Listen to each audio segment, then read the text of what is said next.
السلام عليكم ورحمة الله وبركاته. حمدا ومصليا ومسلما أما بعد، فأعوذ بالله من الشيطان الرجيم. بسم الله الرحمن الرحيم. وما أرسلناك إلا رحمة للعالمين.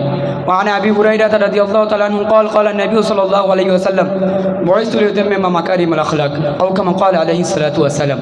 মুহতারাম হাজরিন, অধ্যক্ষ আসসালাম ছাত্র সংসদ কর্তৃক আয়োজিত আজকের এই প্রতিষ্ঠানের সম্মানিত সভাপতি সাহেব, আমার সামনে উপস্থিত সেরা তাজ আসিদে যে কারাম, বাংলার দূর দূরান্ত থেকে আগত একজন ইলম বিবেচিত ছাত্র ভাইয়েরা, আপনাদেরকে চাই আমার পক্ষ থেকে আন্তরিক মুবারকবাদ, শুভেচ্ছা। মুহতারাম হাজরিন, আজ থেকে প্রায় ১৫০০ বছর পূর্বে যে যুগটা ছিল তা ছিল জাহেলিয়াতে পরিপূর্ণ। এই যুগটার মধ্যে মারামারি, হানাহানি, জুলুম, বেবিচার, অত্যাচার এবং নানা রকম দুষ্কর্মে ভরপুর ছিল। এই অন্ধকার জন্য যুগটি আলোড়ন করার জন্য মহান রব্বুল আলামিন তার প্রিয় হাবিব মোহাম্মদ মুস্তাফা সাল্লাল্লাহু আলাইহি ওয়াসাল্লামকে দুনিয়ায় প্রেরণ করেন। মোহাম্মদ সাল্লাল্লাহু আলাইহি ওয়াসাল্লামকে দুনিয়ায় প্রেরণ করে আল্লাহ রব্বুল আলামিন বলেন, ওমা আরসালনাকা ইল্লা রাহমাতাল লিল আলামিন। ও নবী, আমি আপনাকে গোটা জাহানের রহমত স্বরূপ প্রেরণ করলাম। মুহতারাম হাজরিন, আমাদের নবী যেদিন এই দুনিয়ায় আসলেন সেই দিনটা ছিল সোমবার। তারিখটা নিয়ে মতভেদ রয়েছে, কারোর মধ্যে ২, কারোর মধ্যে ৯, কারোর মধ্যে ৮, কারোর মধ্যে ১২, কারোর মধ্যে ১৩। মুহতারাম হাজরিন, আমাদের নবী সাল্লাল্লাহু আলাইহি ওয়াসাল্লামের জন্মের পূর্বে ওনার বাবা মারা যান। জন্মের পর তিনি বাবাকে বাবা বলে ডাকতে পারেন নাই।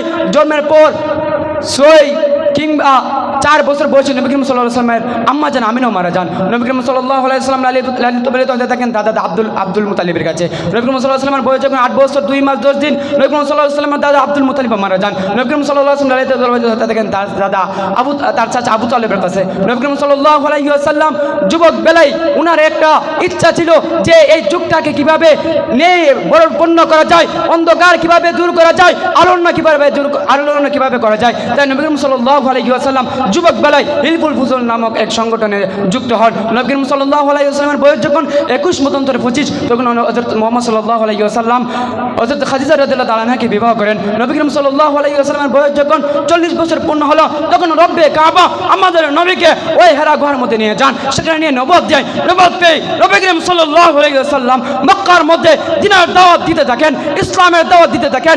এভাবে তিনি ৩০ বছর মক্কার মধ্যে দ্বীনের দাওয়াত দেন। নবী করিম সাল্লাল্লাহু আলাইহি ওয়াসাল্লাম হযরত আবু বকর সিদ্দিক রাদিয়াল্লাহু তাআলা আনহুকে নিয়ে মদিনা হিজরত করেন। সেখানে গিয়েও ১০টি বছর দ্বীনের দাওয়াত দেন।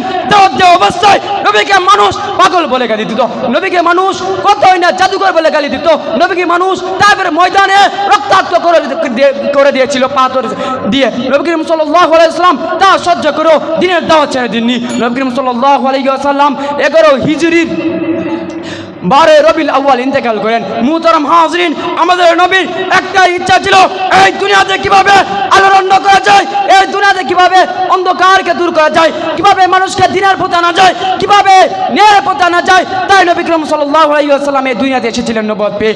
আমাদের নবী গালি খেয়েছেন, আমাদের নবী পাথর দ্বারা রক্তাক্ত হয়েছেন, তবু দিনের দাওয়াত ছেড়ে দেন নাই। তাই বলতে চাই, ও যুবক, আমরাও দিনের দাওয়াত দেব, প্রয়োজনে রক্ত দেব, রক্তের বন্যা বেঁচে দিব। এ বলে আমি আমার বক্তব্য শেষ করলাম। নাসরুম মিনাল্লাহি ওয়া ফাতহুন করিব ওয়া বাশিরিল মুমিনিন। মাশাআল্লাহ, মারহাবা।